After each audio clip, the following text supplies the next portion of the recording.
The US has approved an €89 billion aid package for Ukraine, Israel and Taiwan.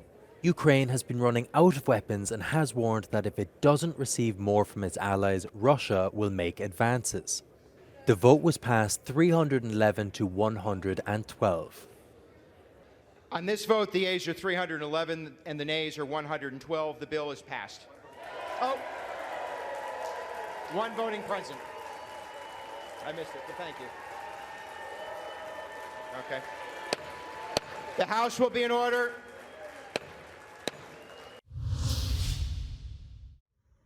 Ukraine launched a barrage of drones across Russia overnight, according to Moscow's Ministry of Defense. The attacks appear to have targeted Russia's energy infrastructure. According to Moscow, 50 drones were shot down by their air defense systems over 8 Russian regions.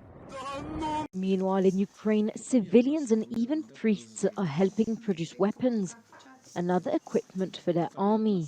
About 100 drones that one priest and his volunteers have built have now been dispatched to the front line and are ready to launch. The Russian Defense Ministry released footage of what it said shows a surface-to-air missile reportedly hitting a Ukrainian drone in the Donetsk region. In the Ukrainian city of Kharkiv, severely damaged power plants could take years to repair, and at a cost of up to 24 million euros. Half the people living in the region are vulnerable to Russian strikes and power outages, according to officials. Hamas political bureau chief Ismail Haniyeh met with Turkish President Recep Tayyip Erdogan in Istanbul on Saturday. Turkish state broadcasters TRT says Erdogan and Haniyeh discussed efforts to reach a ceasefire in the Gaza Strip and deliver humanitarian aid. The Minister of Foreign Affairs of Egypt, Sameh Shoukry, paid an official visit to Turkey on the same day and met with Turkish Foreign Minister Hakan Fidan. During the visit, bilateral relations as well as the situation in Palestine and regional developments were discussed.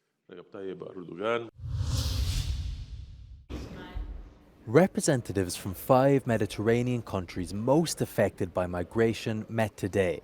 They discussed the recently passed European Migration Pact, which established common rules to manage the reception and relocation of asylum seekers.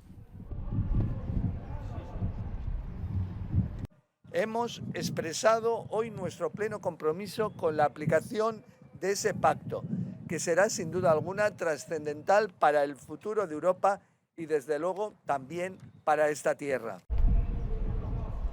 Llamamos a la Comisión Europea a profundizar y ampliar las asociaciones y acuerdos con terceros países. Each country has seen higher levels of immigration in the last few months. First of all, Italy, which has seen almost 50% the amount of migrants arrive on its shores in the first few months of 2024 as it did in the entirety of 2023, according to data from the Italian Interior Ministry. Thousands took to the streets of the Canary Islands to call for an urgent reshaping of the region's tourism industry. They argue the current tourism model makes life unaffordable for locals and is unsustainable for the environment.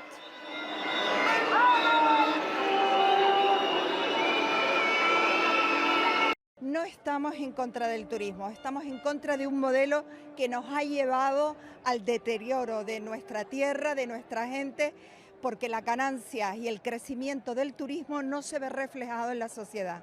Porque necesitamos un futuro para nuestras islas, un modelo diferente, poder tener casas, poder vivir aquí en nuestra isla y no tener que irnos fuera.